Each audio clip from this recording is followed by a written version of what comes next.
All right. Good morning, good afternoon, good evening to everyone. Such a pleasure to see you all to today's webinar, where we are introducing the roadmap of Clarion Events. We have a great pleasure to welcome Alan Osborne, who is the ESG manager of Clarion, with us today, who will be, of course, going through the roadmap and how they have developed it. This is, of course, a series of webinars which we launched in order to help stakeholders to understand how everyone is developing their roadmaps. We know that numerous companies have already developed theirs, and we will continue this webinar. Of course, some roadmap webinars are in pipeline. We will obviously inform everyone in the next weeks and months. I know that we are talking to Informa, to the Scottish Events Campus about featuring theirs. So stay tuned on this platform, and we will definitely send out the invitations. But without further ado, I would like to give the floor to Alan. Alan, thanks again for agreeing to talk about Clarion's roadmap. Really a great pleasure to have you here. And well, the floor is yours. Looking forward to it. And of course, everyone will have the opportunity to ask questions. So just please wait until Alan is finished, and then we can have a proper exchange. Thanks a lot, Alan, and the floor is yours. Thank you, Alex. Thank you for inviting me. It's a pleasure to join everybody on this webinar today, and just talk you through, the process that we went through to develop, but also publish our roadmap. Just as Alex mentioned, I'm the ESG manager at Clarion Events, and I'm responsible for the development and the delivery of our group ESG strategy, which also encompasses our net zero roadmap. So when Alex first invited me to talk, initially I thought, what could I possibly share that would be of interest to anybody else? But I slept on it, and on reflection, Net Zero Carbon Events is all about that collaboration. So here I am today. I'll share our process, what we went through, as well as some of the insights we gained as well. So starting with some context, I think it's a bit helpful for any listeners that may not know who Clarion are, just to understand our business and the scope of our operations. So Clarion, we're owned by Blackstone. They're a private equity firm, meaning that Clarion are the world's largest privately owned event and exhibition organizer. We run market-leading events, and we also have a suite of digital products as well. We were founded in 1947 and have grown quite significantly since then, organically, but also through targeted acquisition as well. So if you fast forward to today, we are a truly international organisation. Our headquarters is in London in the UK, but we have offices in 12 countries across Europe, North America and Asia Pacific. Across those 12 countries, we employ about 2,000 people worldwide, with a portfolio of 125 events and media brands. I've got some of the markets just on the slide here. So it includes consumer electronics, energy, gaming, public safety, to name a few. That's a little bit of context before I go into our journey. So for us, the journey of developing a roadmap, it wasn't just about meeting a requirement for net zero carbon events reporting, but it was a really necessary process for us to go through as a business to define what our sustainability ambition was as a business. We knew that we wanted to reduce our impact on the environment, and we wanted to leave a positive impact on the communities that we operate in. But we were lost as how we approached that, how we did that.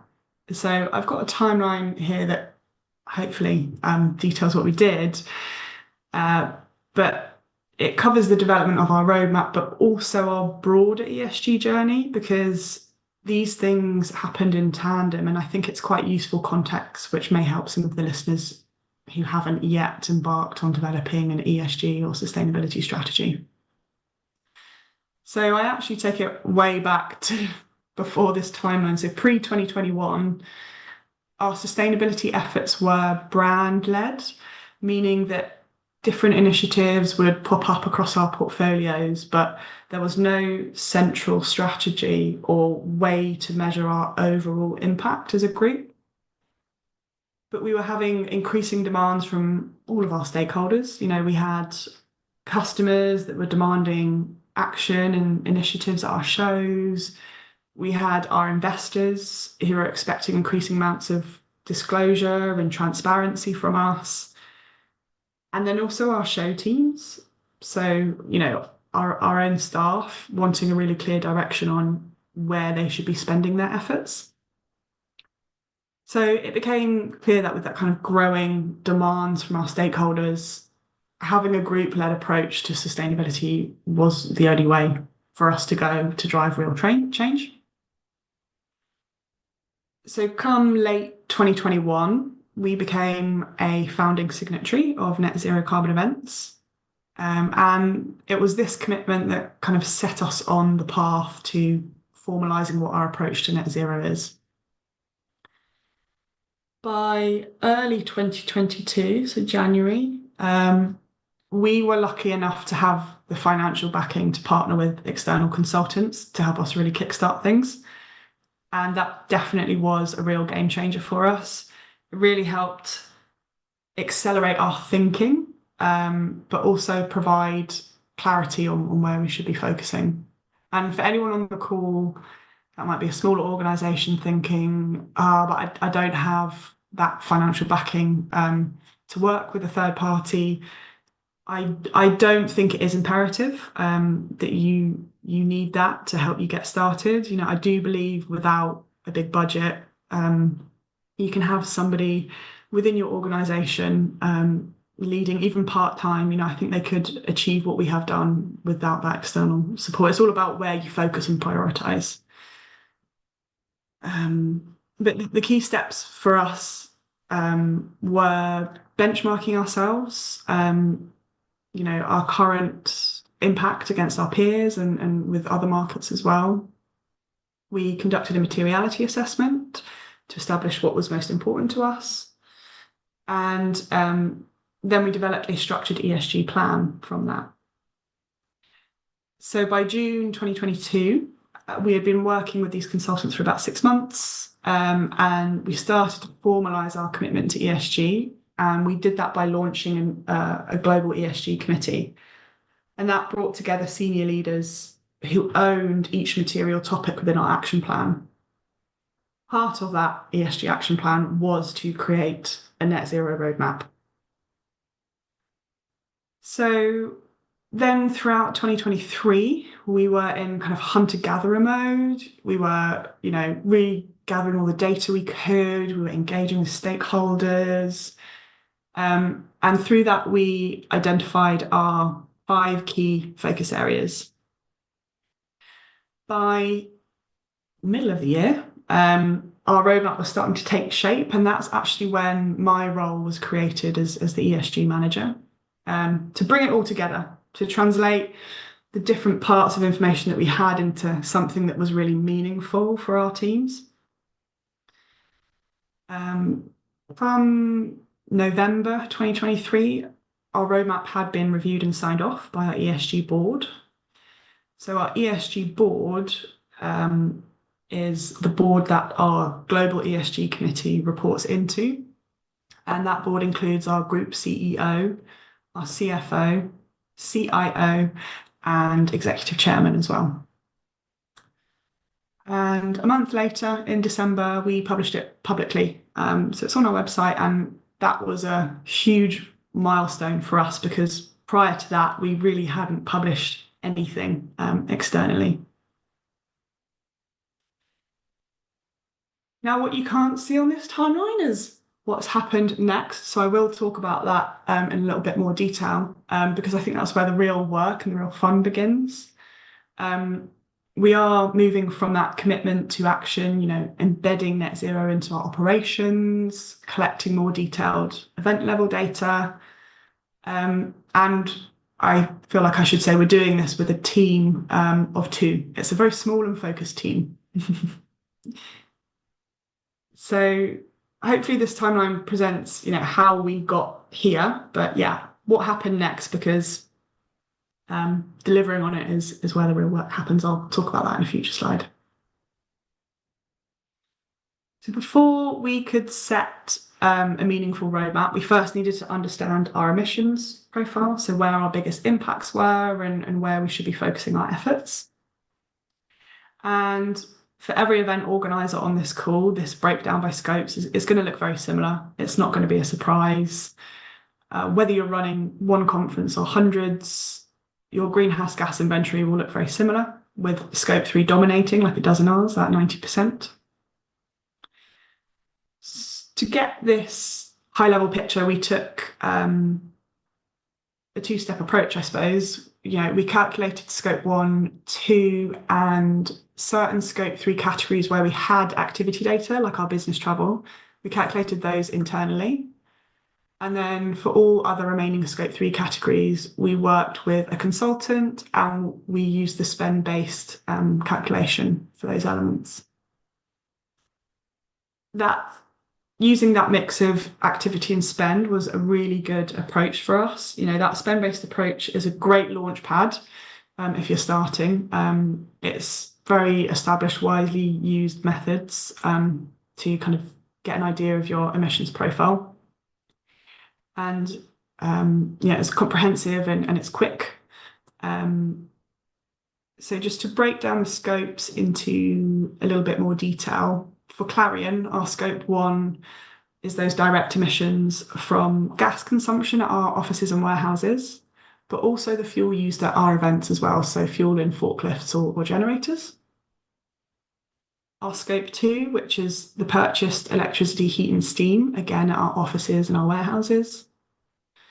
And then scope 3 is everything else. So Clarion staff travel, VIP travel, waste from offices, warehouses, but also our events, freight, logistics, materials, graphics, food, beverages, and all the other GHG categories.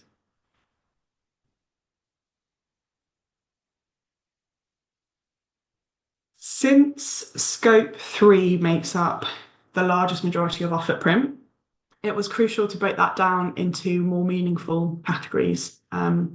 And we identified 4 key areas within that. So firstly, we've got our event operations. So that's everything that brings our events to life. So our build partners, our catering, AV hire, logistics.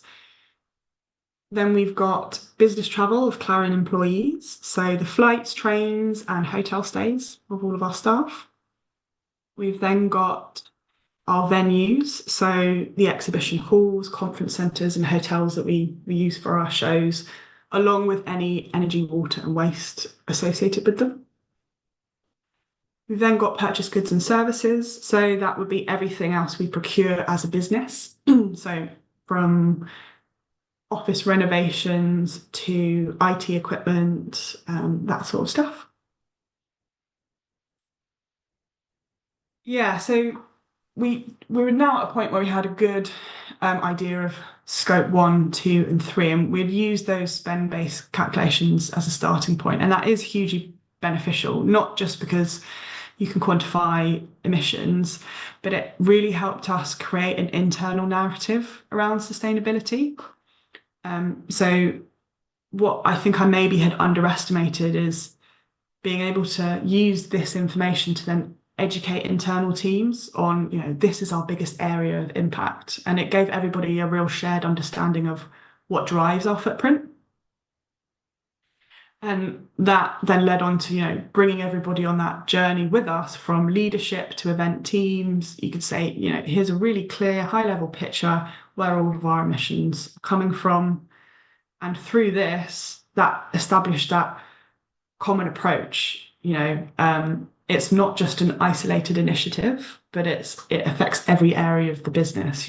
It's all of our travel, it's all of those venues, it's the lights and consumption in our offices as well. So brilliant starting point. But having said that, spend-based does obviously have its limitations. They do rely on those industry averages, meaning that they don't reflect actual efficiencies or reductions in the changes that we make. So we were limited in kind of how granular we could break this data down. So, if our spending rises, our emissions appear to rise. So even if we're making real sustainability improvements, it doesn't reflect that. So because of this, our first roadmap, this roadmap, is less focused on, setting those granular targets, say around waste and energy, but it was more around creating that internal narrative around net zero, and that kind of bought us time to then establish the right data collection mechanisms for us to shift from spend-based to real supplier and event level data. So I mentioned our 5 focus areas previously, so this is them on the screen. From our emissions breakdown, we got these 5 areas and they each address a critical part of our footprint. So it is available on our website, and we're going to continue to refine our understanding of these areas. And as I say, I really hope we'll set some more specific and measurable targets under each of these areas in our next iteration. But starting with events, we are building sustainability into our events.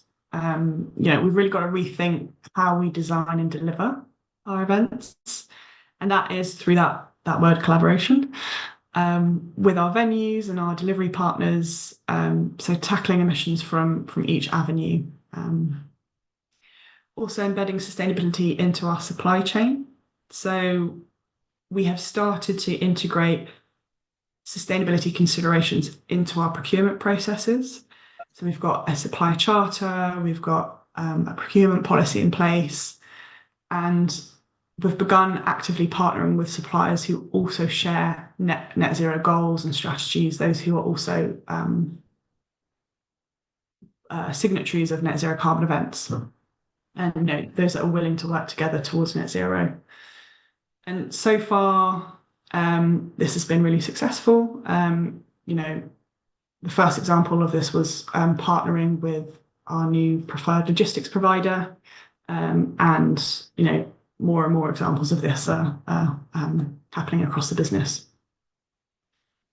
For Clarion's business travel, we're first reviewing our approach to staff travel to ensure that we're using transport in the most efficient ways that we can.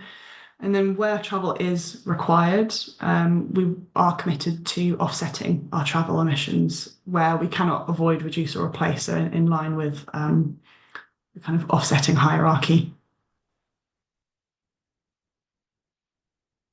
Fourth, here we have energy at our premises. So while scope 1 and 2 emissions, which are largely from our offices and our warehouses, they only make up 10% of our overall footprint.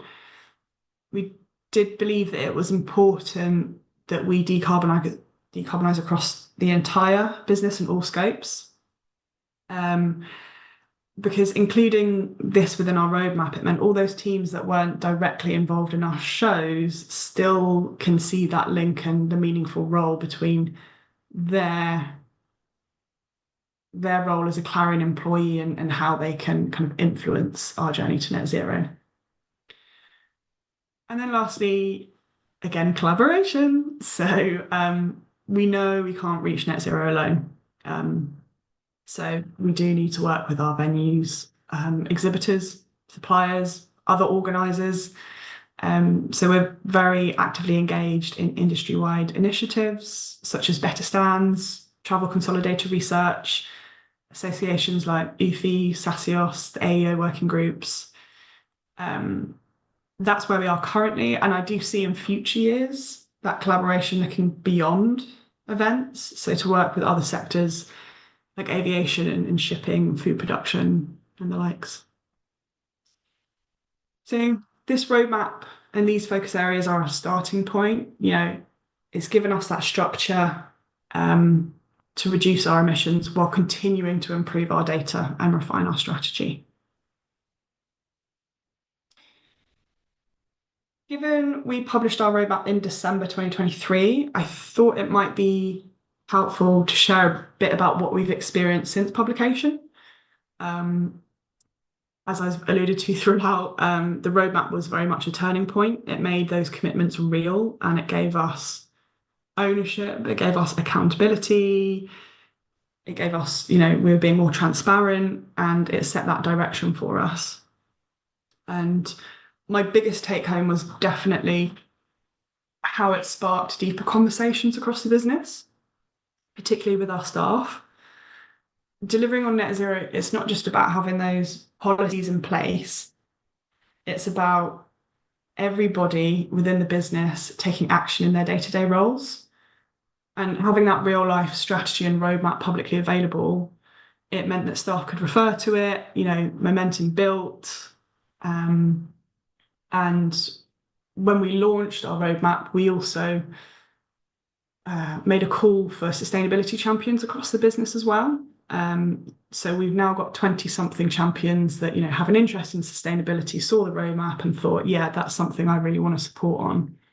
So those champions are across different regions and in different roles and help translate that roadmap into their day-to-day decision making. In addition to creating a network of sustainability champions, we also developed a carbon literacy training course for our champions, because the idea of doing that was to really help build their confidence in their ability to, deliver the roadmap. For anyone that hasn't heard of carbon literacy training, I'd really recommend looking into it as part of your thinking, because it's a great way to engage staff on the science of climate change, carbon emissions, and net zero. So yeah, do take a look. We found it to be very effective. Secondly, I've mentioned it, I think, already, but we've built up a lot of confidence and know-how in the business over the last year, meaning we're now transitioning from spend-based data from our events to activity data. So that's collecting the kilowatt hours of energy from our shows, the tons of waste, the number of meals. And this is going to help us really go deeper with the data and set some more specific and measurable targets. I won't go into detail now, but to enable that, we're just targeting 16 shows out of our 125, depending on the show types, geographies, and sizes. And then lastly, I know I've alluded to this throughout, but we're already working on a second iteration of our roadmap. And there's two key things that we need to do in our next iteration, which might be some good learnings for anyone who's developing theirs. We know we need to go deeper, not just from a data perspective, but also using the insights from our suppliers. We've spent the last year understanding our suppliers through questionnaires, through on-site meetings, even visiting some of their warehouses to see, those post-show end-of-life material processes. And it's those conversations that really help shape the ambition in our next steps. And yeah, secondly, we'll be breaking down our roadmap into phases as well. So what we found is some regions and shows will naturally be much further ahead than others. So splitting it out into short, medium, and longer term actions will allow those shows or regions that want to go faster to do so, or that are already ahead can go a bit further. So that's just something that, we've kind of learned through doing this process. The post-publication is the fun bit. I thought I could wrap this up just with any advice to anyone that's yet to publish theirs. Just to say, don't be afraid to start with what you already have. The first roadmap, I feel it doesn't need to be perfect. It just needs to set that direction and start those conversations. It will never be like a one and done project. We see it very much as evolving over time. So I hope that's been helpful. Ellen, thanks a lot. Really, really interesting the way how you developed it. And I totally agree what you said last, that you just need to start.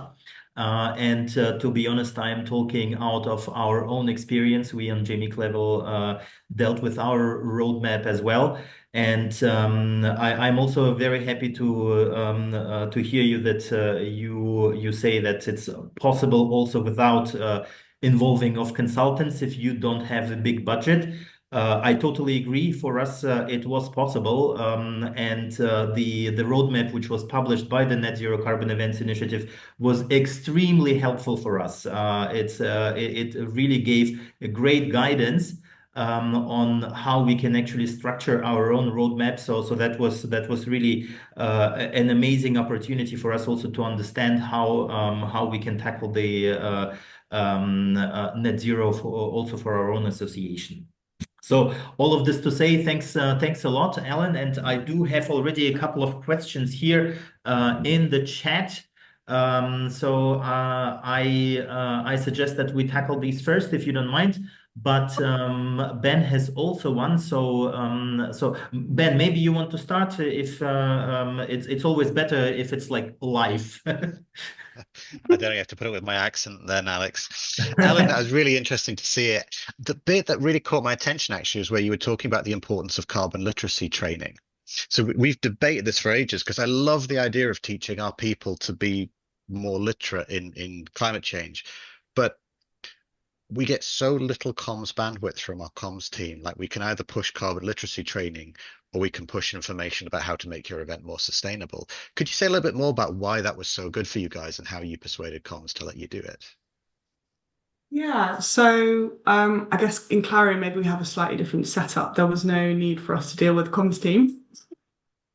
Um, but yeah, I think it's largely coming from my public sector background in sustainability. It's very much championed there. I think, the Environment Agency are a platinum or something gold member of carbon literacy, and seeing how effective it was at um, educating that workforce in just carbon and all the small decisions that you make, translating that here. We did our first session. It was actually one of our suppliers who came and did the first iteration of training for our Clarion staff, and we all came away from it just thinking, wow, that was really helpful. At the end of the training course, you set a pledge um, of what you're going to do in your personal and professional life to reduce emissions. And that was perfect Kickstarter for our champions to say, right, let's meet in 3 months' time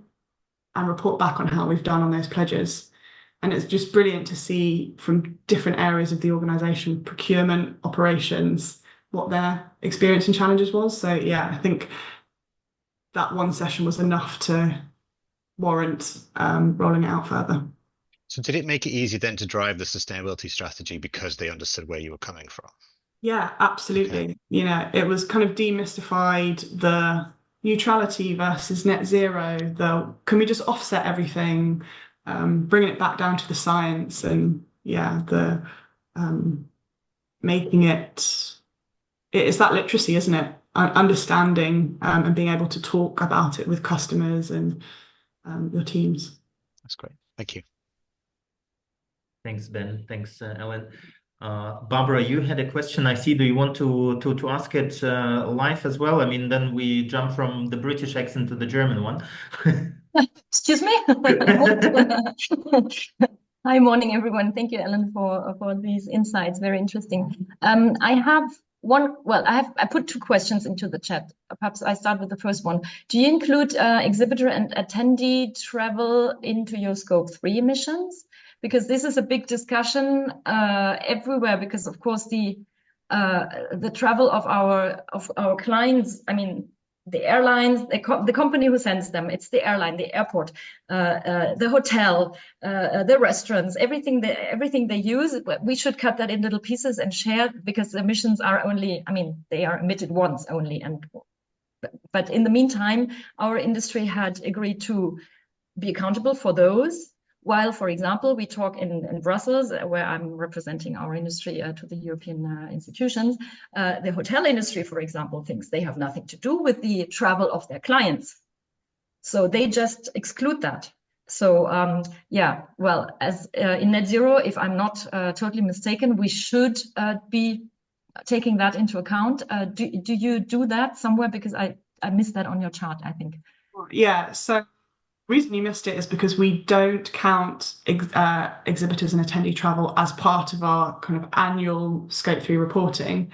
However, we do understand that we have a responsibility and accountability for a portion of that. So we are looking to measure the emissions associated with exhibitor travel. So we've done a cool project this year working with the IT team where we've linked up our registration platform with a Power BI dashboard and applied the net zero carbon events travel assumptions to that to give us an indication of what those emissions are.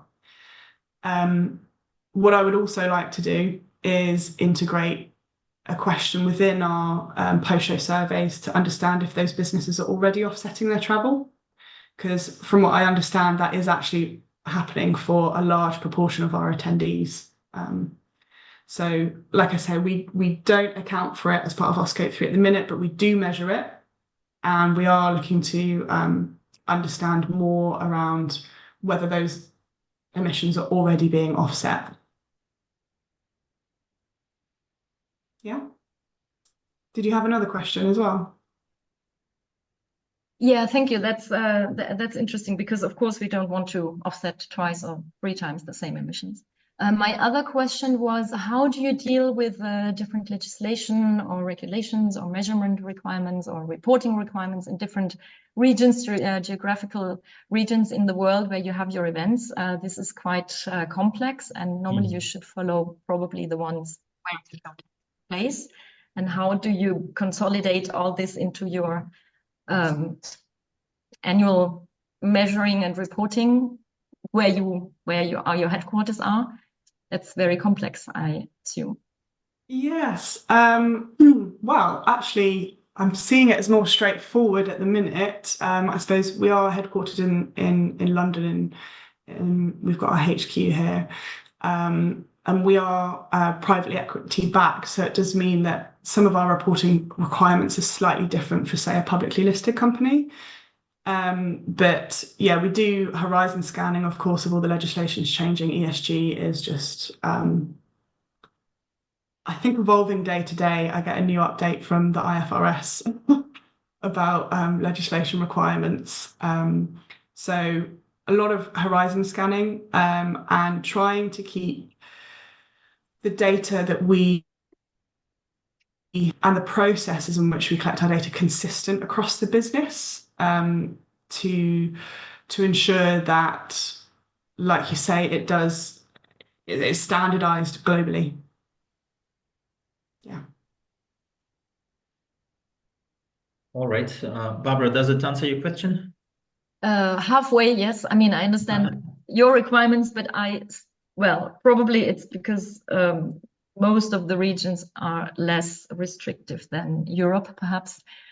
For the moment, it's still possible like this, but if you have a subsidiary in some country that will have different or stricter legislation than, for example, in the UK, then of course it will become very, very complex. So currently, if you're referring to CSRD, if you're referring to CSRD, currently our operations are quite small in Europe, but obviously we need to start preparing for CSRD and going through this materiality assessment and ESG strategy is helping us get there. Wait a little moment, there will be the hopefully a simplification communication next week. So exactly. Maybe you can pause for a week and then we'll know more. Yeah. Yeah. Okay. Yeah, we indeed all hope for the simplification because it really is quite overwhelming. The next question I have from Kristen from Melbourne. Kristen, do you want to raise your question live as well? Yeah, thanks, Alex. Apologies for not being on camera. I'm calling in from Melbourne tonight. So from the Melbourne Convention and Exhibition Centre, so large exhibition venue. Thanks for the presentation, Ellen. That's great. I'm interested, it's a hot topic in Australia at the moment, waste management and reporting. So I'm just interested to know whether you do actually capture and include waste generated by exhibitors and shows as part of your Scope 3 emissions. We, as a venue, we do currently report on waste generated by shows, but it's not required of us to include that in our Scope 3 reporting. We report on our own Scope 3 emissions from waste generated by our own operations. But yeah, interested to know, do you capture that from your exhibitors and shows at your end? Absolutely. So all of our shows, our exhibitors are asked to take their waste with them. However, for those shows, all of the shows, there's going to be additional waste, and that is the waste that we count towards our footprint. So yeah, that would be the waste managed by the venue. Fantastic, thank you. All right, then there is a question from Clémence. Clémence? Yes, hello.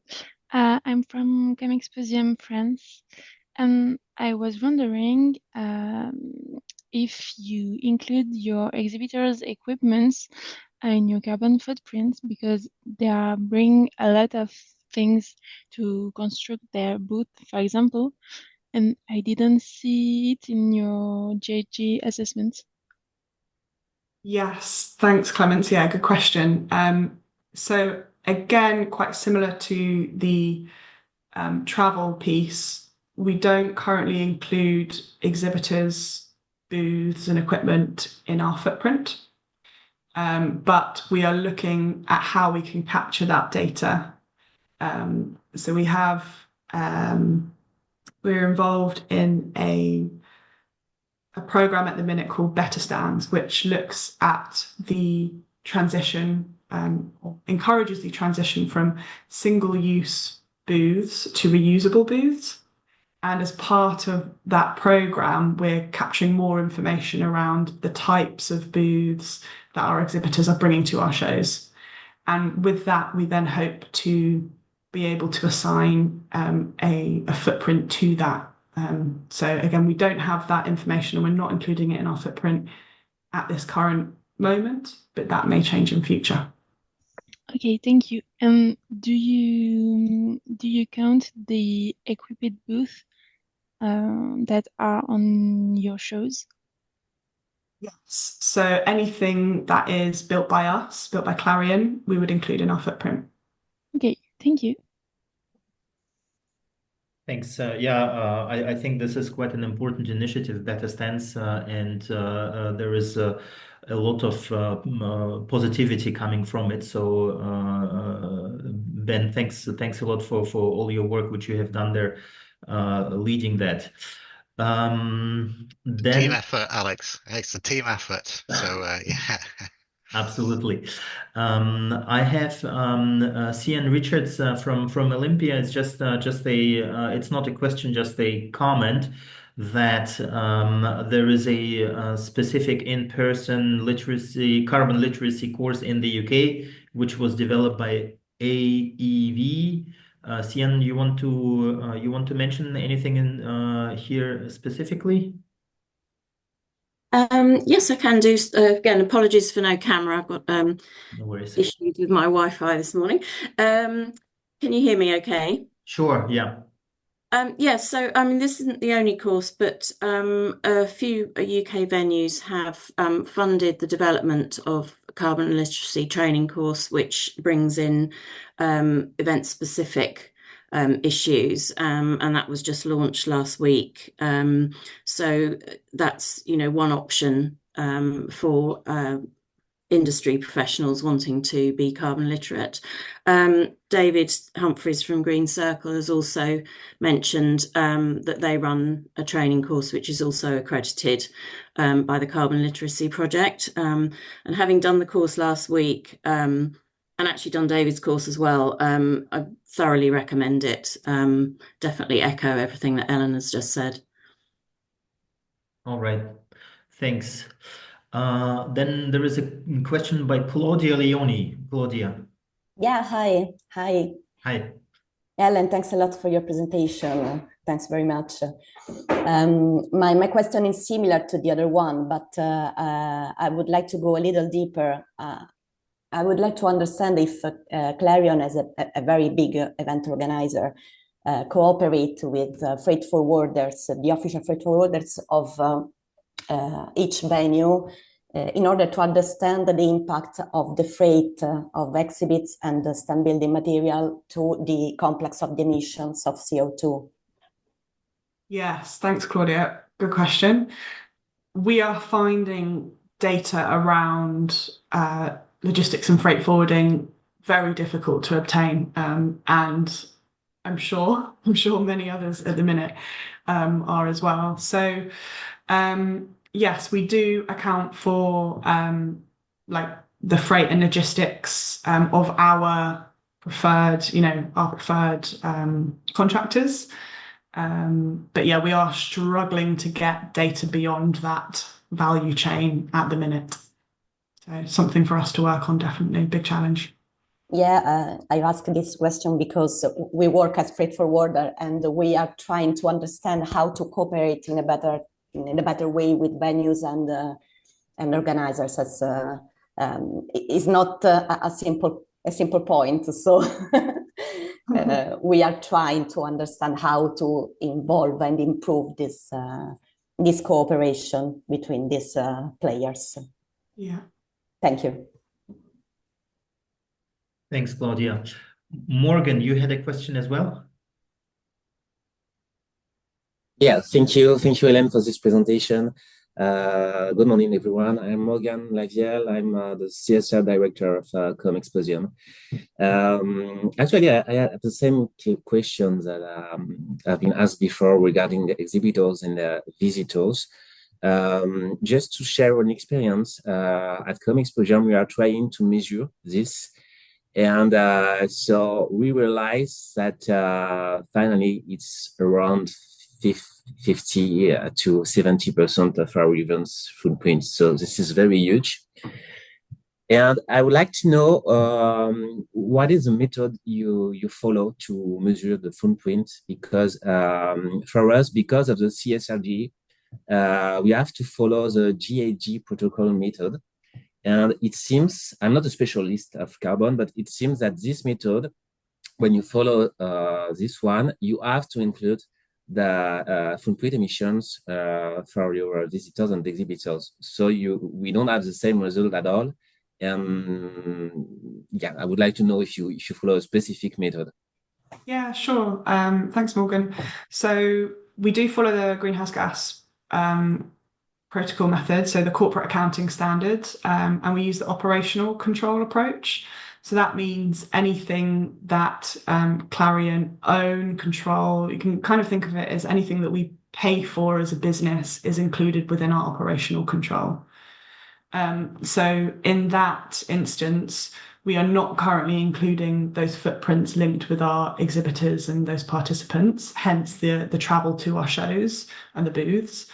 But I understand this could change with European requirements going forward with CSRD and accounting for beyond value chain emissions. So that's why we are trying to get ahead of that. We won't be required to, if we have to report to CSRD, it won't be until 2029 or beyond. So we are getting ahead now to understand what those footprints are and have a process in place to measure them. Yeah. Hopefully that helps. Yeah, thank you. Actually, it's complicated because I think we have some specialists regarding CSRD who help us, and they are not aligned with they disagree between the interpretation of what the CSRD says regarding the scope 3. So some of them say you have to measure and you have to indicate your actions and targets. And some of them say, okay, just wait and see what will happen. So actually, we don't really know, but we try to measure it. And as you said, it's really complicated because we don't own the data and we can't do anything except communicating and, best practices, but that's all. Yeah, I think it's a challenge for all of us, Morgan. And as more guidance comes out around CSRD, hopefully that will become clearer and not muddier. Thank you. Thanks, Morgan. Roger, you had a question as well. Yes, thank you. Good morning, everyone. Ellen, you mentioned that you're going to move from a spend-based to activity-based measurement for some of your events. I'm just curious, are you going to create a new baseline for these events or for your business as a whole when you do that? Yeah, thanks, Roger. Yeah, we will have to create a new baseline for the business when we do that.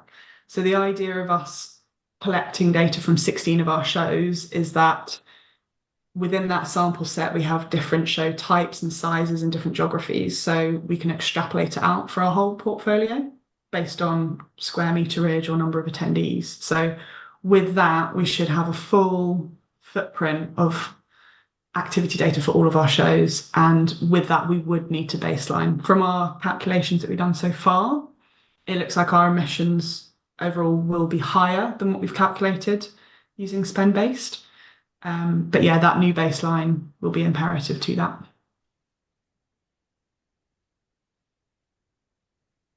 Does it answer your question, Roger? Okay.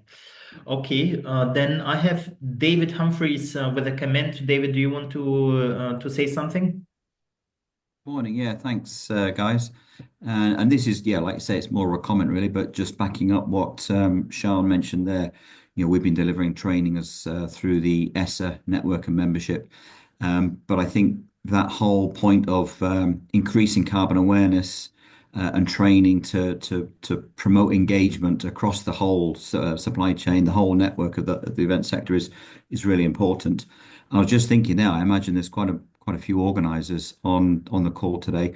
We could even do sort of just snapshot communications through the regulations and manuals, which won't get to everybody, but just a little bit about awareness, just the simple profile of what the event is likely to be and why it's important. I think that's quite an important or potential method of communication and collaboration. And it just thanks very much to Ellen for the presentation. I think it's great to be so open and transparent and honest about it, because like this network of questions right now demonstrates that there's no hard and fast exact way of doing it yet. We're all developing this methodology as we go. So being transparent about what you've included and what you've excluded is really great to see. So thanks very much for that. Thanks, David. Thanks, David. Then another question all around measurement again is from George. Hi, thank you, Ellen, for the presentation. Kate, who normally sits in these meetings, is not available today, so I thought I'll take it on her behalf. But I believe you've answered my question already, and the answer is it's impossible, more or less, to do it. So thank you for that. You've answered my question. Thanks, George. Okay. Zainab, you had also a question around KPIs. Yes. Hello, everyone. Sorry, I'm in an exhibition at the moment, so I hope the noise is not creating any trouble for you to hear me. It's okay, we can hear you. Okay, great. Thank you, Ellen, for the presentation. So I have a couple of questions. The first one, would you mention about the KPIs for the employees from the manager level to the ECG board, or did you integrate all the KPIs to all employees, or they are only specifically for the team that is working on the ECG principles of Clarion? And how do you monitor it? My second question will be, what are the motivational tactics you used for people to get on board? How did you convince your team actually from the very starting point?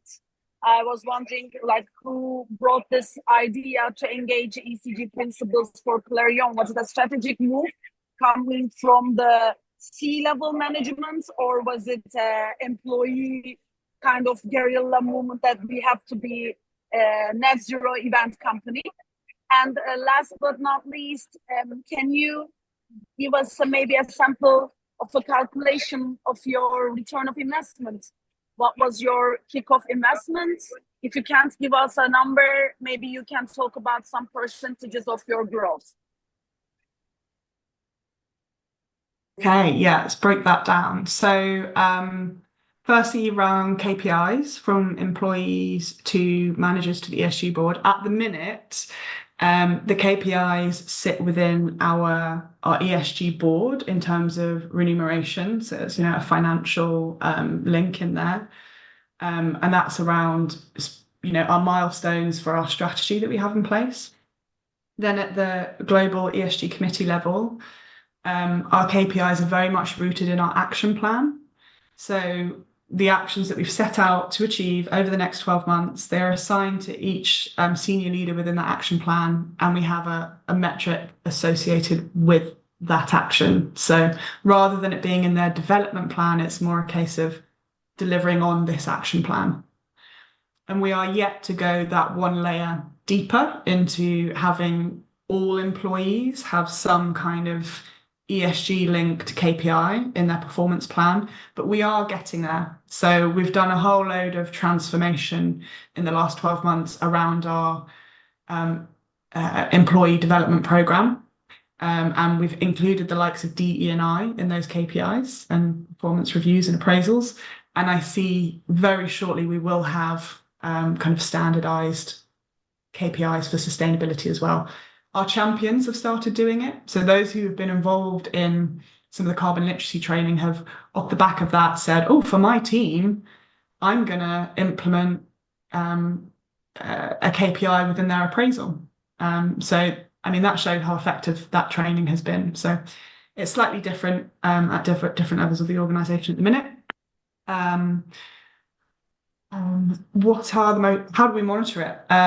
So with the Global ESG Committee, I quite literally have monthly meetings with those key topic holders. So that kind of keeps us on track as we go through the year. And then we have an annual review at the end with the board on how that action plan has played out. Motivational tactics. Oh, it's a hard one, isn't it? I think it's I do feel that you have to build relationships with people first. You've got to work out what makes them tick, how they respond. Do you need to work one-to-one, face-to-face, online, or do they prefer, working remotely? I can't think of one thing really. Everyone is so individual, but engaging people early, and engaging everybody, because it does impact every area of the organization. And then your question on ROI, I'm not sure I can answer that one at this moment, but I'm hoping that in the next 12 months, once we've seen some of our programs actually deliver and we can see the savings, for example, better stands, once we've delivered that at enough shows and we have enough information on how much waste that program has saved us, I can give you a better indication of what the investment versus return was. Hopefully that helps. Well, thank you. We'll be in touch hopefully, but I forgot to introduce myself. By the way, I'm Zeynep, and I am the head of event content for the Turkey portfolio for ICA events. So I'm looking forward to be in touch with all the colleagues here and to learn more about this business. Thank you very much for your input, Ellen. Nice to meet you, Zeynep. Thanks, Zeynep. I have one more.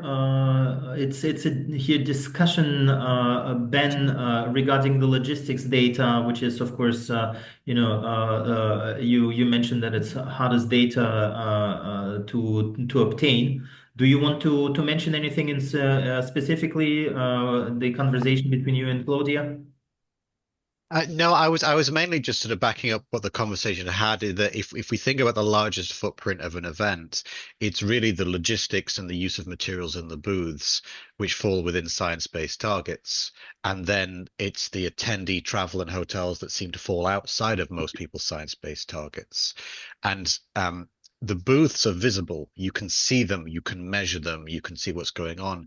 But logistics always seems to happen kind of outside of an organizer or a venue's control. You don't see it, and it's disaggregated across thousands of entities who are bringing this stuff to sites.